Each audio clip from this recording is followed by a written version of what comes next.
एक रमा नाम की बालिका थी। वो राधा रानी और कन्हैया जी की परम भक्त थी। जब शादी होकर ससुराल पहुंचती है तो वहाँ भी ससुराल में राधा रानी जी और कन्हैया जी की रोज पूजा होती थी। वो मन से पूजा पाठ करती। एक दिन ससुराल में मोहल्ले की सभी औरतें मिलकर बरसाने जा रही थी। रमा ने भी हामी की, साथ में चलने के लिए तैयार हो गई। लेकिन उसी रात रमा के पैर में बहुत चोट लग जाती है। लेकिन फिर भी वो अपनी सखियों के साथ बरसाने पहुँच जाती है। जब बरसाने पहुँचकर वो राधा रानी जी के मंदिर जाने लगती है तो सभी महिलाएं आगे निकल जाती हैं। पैर में चोट लगे होने के कारण रमा धीरे धीरे सीढ़ियों पर चढ़ रही थी। उसे बहुत कष्ट हो रहा था, लेकिन फिर भी राधे राधे कहते हुए आगे चल रही थी। तभी एक प्यारी सी बालिका उसके पास आती है और कहती है, मैया लाओ मैं चढ़ा दूं आपको। रमा मुस्कुरा कर कहती है, चलो। और उसका हाथ पकड़ लेती है। फिर रमा प्यार से पूछती है, बिटिया तुम्हारा नाम क्या है? वो बालिका मुस्कुरा कर कहती है, मैया सब मुझे लाडो कहते हैं, आप भी मुझे लाडो कहकर पुकारिए। रमा पूछती है, ठीक है। दोनों बातें करते करते ऊपर सीढ़ियों पर चली जाती हैं।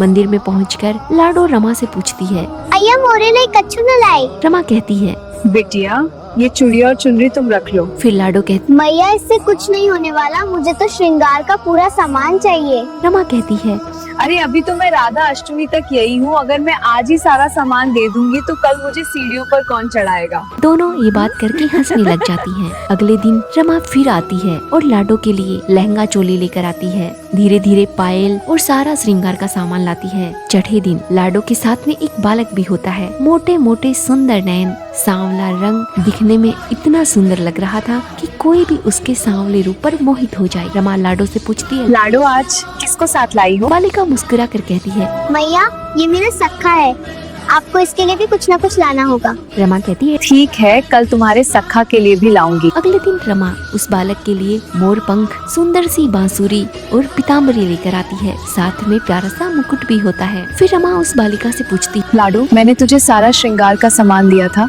लेकिन तूने तो पहना ही नहीं।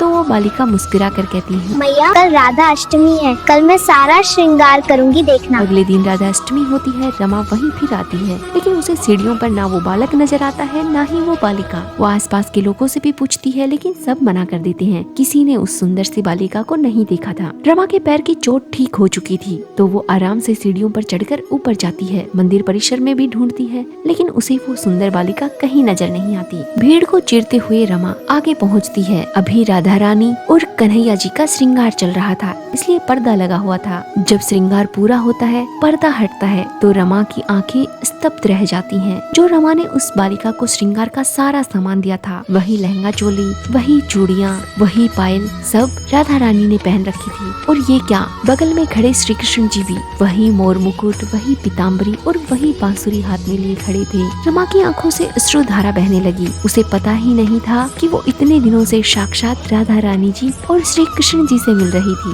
अगर भक्ति सच्ची हो तो भगवान सच में दर्शन देते हैं। ये रमा की भक्ति ने सिद्ध कर दिया था। तो प्रेम से बोलिए, जय श्री राधे, राधे कृष्ण, राधे कृष्ण। धन्यवाद।